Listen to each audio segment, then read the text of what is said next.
Dr. Leisure here. We're down at Ahihi-Kinau Reserve on the last day it was open in July 31st, 2008. We're in the parking lot to the south of the reserve. Ironically, this does not belong to the reserve, but is actually part of the state park.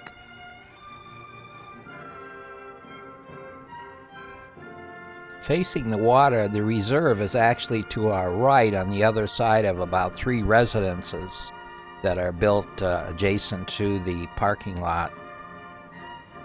Here we're looking at a stone wall that turns into a fence that extends into the ocean.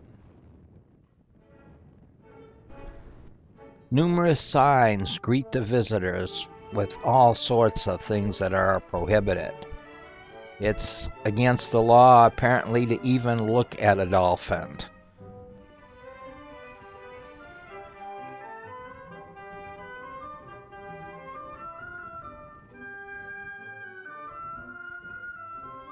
You can't litter, you can't have campfires, you can't have alcohol, you can't even have motor vehicles on this property.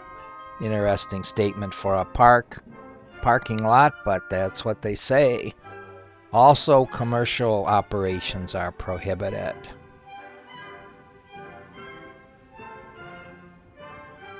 Here is a sign showing the whole reserve and also showing that 99% of it is closed off to the public.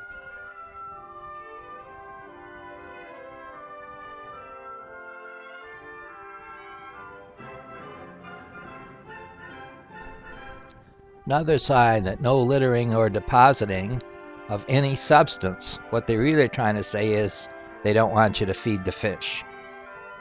Now, this is a great sign. It's telling you why you can't use the reserve, because we're trying to protect it for our children so they can use the reserve. But of course, they won't be able to use the reserve either, but oh well. Here's another list of prohibited items that include fishing rods and machetes. And again, a reminder that don't feed the fish. Here's another sign showing the park hours. Of course, you don't have to worry about this since most of the park is closed, period. You can't get in there anyhow. To access the reserve, you have to walk back down the road past the private property and turn left at the trail entrance, which has been blocked by rocks so that you can't really utilize it. One of the ideas touted with closing the reserve is the preservation and protection of the native vegetation. Never mind that 75% of the vegetation is invasive species, doesn't really need to be protected.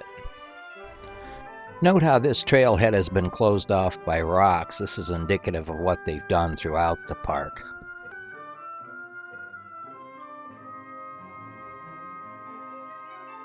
Note that there is a well-defined trail here running along the border of the private property that takes you back through the invasive species of Kiavi.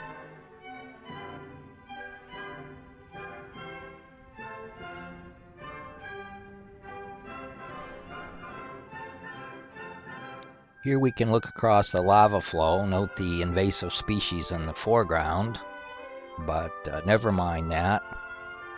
Also, what should be noted is the reinforced trail here. Supposedly an issue was people walking all over the place and trampling vegetation, and in reality there are these very defined and actually reinforced trails throughout the area. What we're looking at here is actually the private residence that sit adjacent to the parking lot that we just came from. Here's another view of those reinforced trails I was telling you about. Again, note that this is a very defined trail, and as you move down, you find people bathing in the ocean. Farther down is the aquarium.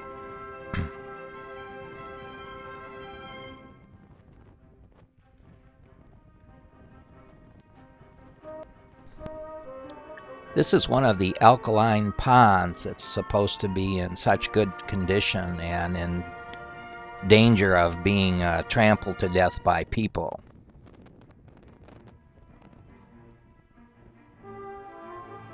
Believe it or not, we're looking at a native Hawaiian who is walking through the area for his first time, and he knows it'll be his last time since the area is going to be closed.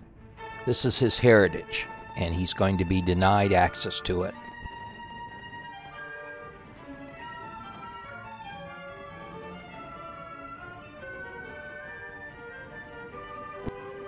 This is probably the aquarium off in the distance there. I never really got close to it. We were more interested in just walking the more interior portion of this reserve.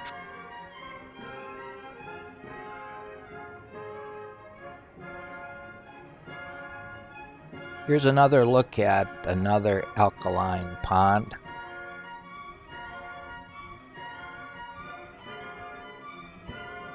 Notice that our intrepid native Hawaiian is walking on reinforced trails that go through the lava field and not trampling all over like a goat or something.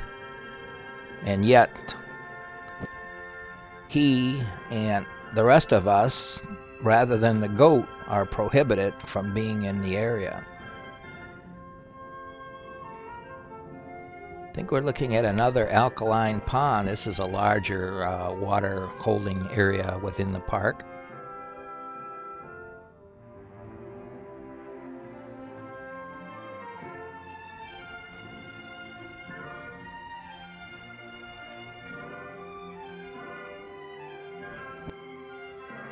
A little fissure in the rock holding some water.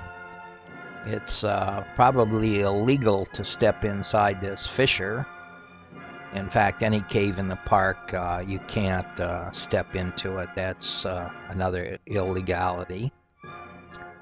Here we see our native Hawaiian is walking along the shoreline of this internalized pond.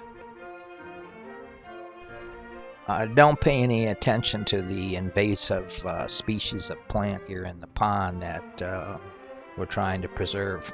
The interesting thing is these ponds are rated to be in fairly good condition, and that's in spite of 30 years of supposedly heavy trampling by human beings and the feral goats and whatnot, and they're still considered to be one of the finest examples of alkaline ponds in the country. Blackneck stilt is seen in the area. I'm not sure this is its most favorite habitat. My sense of it is that they prefer more of a salt flat type of environment rather than this deeper water. But what do I know about these things? Supposedly the idea is to keep everybody out, irrespective of the fact that 30 years of use have not really produced any negative impact that can be noticed on these alkaline ponds. The recommendation is that they be closed to the public and not even be allowed to be in the area and look at them.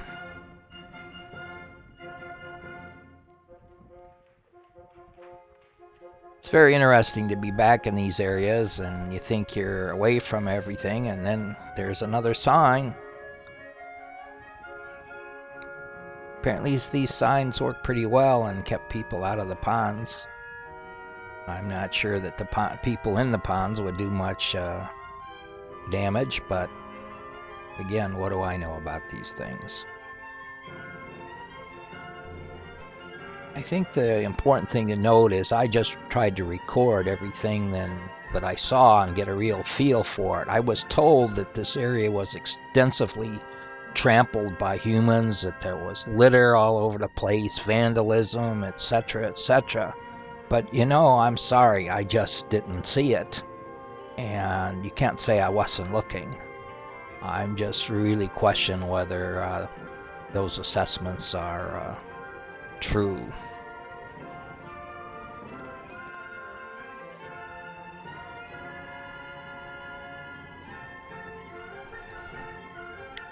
Remember, state law requires beach and ocean access.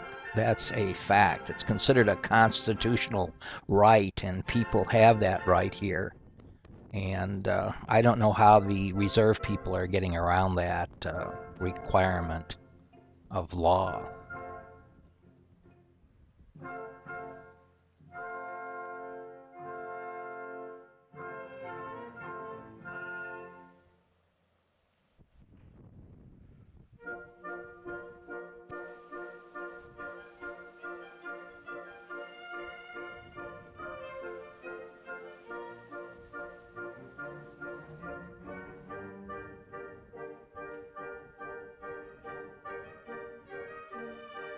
Here's the more traditional trail marking, probably done by Native Hawaiians years ago. Good shot of our Native Hawaiian looking at the lava flow in the area. We're actually heading in a northern direction, and we'll loop around and we'll hook up with the fish pond, which is over the next rise.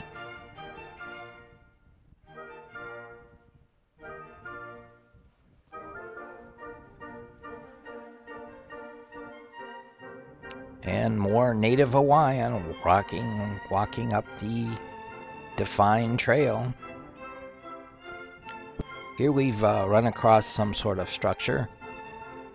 I have no idea what it is.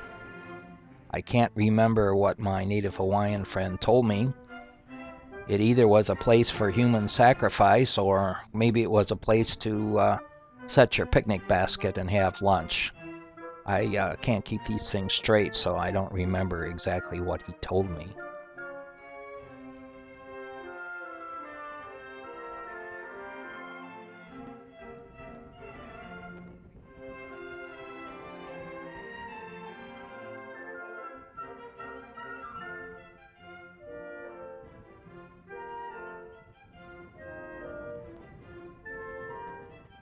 However, this is a different site here in the same location, and these structures, whatever they are, look like the material has weathered and broken down. It looks like it was some sort of concrete mix of seashells and whatnot, but it's very weathered and deteriorated.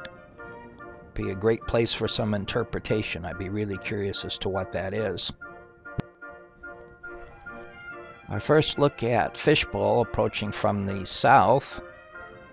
We're going to take another quick look at the what I think reminds me of Stonehenge here for a moment or so.